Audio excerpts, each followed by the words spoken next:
আসসালামু আলাইকুম। আজকে আমরা ইউনাইটেড আরব আমিরাতের ভিসা চেক করব।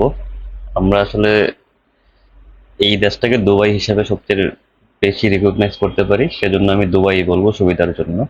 তো চলুন দেখা যাক কিভাবে আমরা দুবাইয়ের ভিসা চেক করতে পারি। এই পদ্ধতিতে আপনারা যারা নতুন ভিসার জন্য অ্যাপ্লাই করেছেন তারাও চেক করতে পারবেন আপনার ভিসাটা হয়েছে কিনা। আর যারা অলরেডি ভিসা হাতে পাইছেন তারাও চেক করে নিতে পারবেন আপনার ভিসার মেয়াদ কবে শেষ হয়ে যাবে, কত তারিখের মধ্যে আপনাকে দুবাই ঢুকতে হবে, আদৌ আপনার ভিসাটা অরিজিনাল কিনা সেটা চেক করে নিতে পারবেন।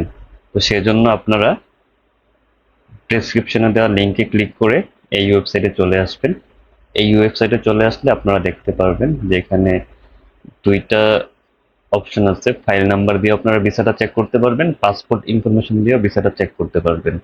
তো আমরা এখানে পাসপোর্ট ইনফরমেশন দিয়ে ভিসাটা চেক করব। সেজন্য পাসপোর্ট ইনফরমেশনে ক্লিক করে নেবেন। তারপর আমরা কি চেক করব, রেসিডেন্সি নাকি ভিসা। আমরা যেহেতু নতুন অ্যাপ্লাই করবেন আপনারা অবশ্যই ভিসা চেক করবেন। আর যারা অলরেডি দুবাই চলে গেছেন আপনারা এখান থেকে রেসিডেন্সিতে ক্লিক করে দেখতে পারবেন আপনার আইডি কার্ড এর মেয়াদ আর কতদিন আছে, কতদিন পর আইডি কার্ডটা রিনিউ করতে হবে। তো আজকে আমরা দেখব দুইটাই। রেসিডেন্সিতে প্রথম দেখে দিচ্ছি। রেসিডেন্সি চেক করার জন্য আপনারা এখানে এসে পাসপোর্ট নাম্বার দিয়ে দেবেন। পাসপোর্ট নাম্বার দিয়ে দিচ্ছি। তারপর এখানে পাসপোর্টের এক্সপায়ার ডেট হচ্ছে, আপনারা সেটাও পাসপোর্ট থেকে চেক করে দিয়ে দেবেন। তারপর এখানে ন্যাশনালিটি, বাংলাদেশের ন্যাশনালিটি কোড হচ্ছে 207, আমি টাইপ করে দিচ্ছি। তারপর I am not a robot এই বক্সটাতে আপনারা ক্লিক করে দেবেন। ক্লিক করার পর এখানে বলতেছে আমাকে select all image with cards. তো আমি সেই ইমেজগুলোতে কার্ড আছে সেগুলো সিলেক্ট করে দিচ্ছি। তারপর ভেরিফাই ক্লিক করে দিলাম। এখন আপনারা এই কোনায় সার্চ লেখাটা যেখানে আছে এখানে ক্লিক করে দেবেন। ব্যাস, আপনাদের কাজ শেষ। এবার আপনারা নিচে আসলে দেখতে পারবেন আপনার রেসিডেন্সির অবস্থা কি। রেসিডেন্সি এখানে ফাইল স্ট্যাটাস দেখাচ্ছে অ্যাক্টিভ, তার মানে একটা এখনো অ্যাক্টিভ আছে।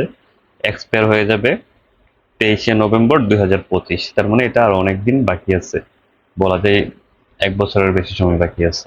তো এবার আমরা দেখে নেই একই ইনফরমেশন দিয়ে যদি আমরা ভিসা চেক করতে চাই সেক্ষেত্রে কি বলো।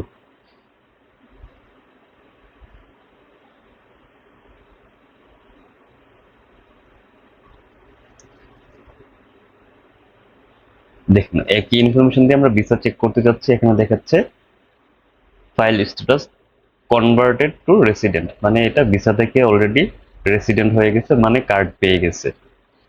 এবং ওনার ফাইল এক্সপায়ার ডেট ছিল 23শে নভেম্বর 2023, তার মানে উনি 2023 সালের পর থেকেই দুবাইয়ের রেসিডেন্সি কার্ড পেয়ে গেছে। তো এই পদ্ধতিতে আপনারা আপনাদের ভিসা এবং রেসিডেন্সি কার্ড দুইটাই চেক করে নিতে পারবেন। এই পদ্ধতিতে ভিজিট এবং যারা ওয়ার্ক ভিসার জন্য অ্যাপ্লাই করছেন উভয়ই চেক করে নিতে পারবেন। আপনারা যদি আরো এমন ভিডিও চান সেক্ষেত্রে আমাদেরকে জানাতে পারেন। আর আমাদেরকে সাপোর্ট দেওয়ার জন্য আমাদের চ্যানেলটা সাবস্ক্রাইব করে নেবেন। আর আপনারা যদি কেউ আমাদের মাধ্যমে ভিসা চেক করে নিতে চান সেক্ষেত্রে কমেন্টে জানাতে পারেন। ধন্যবাদ।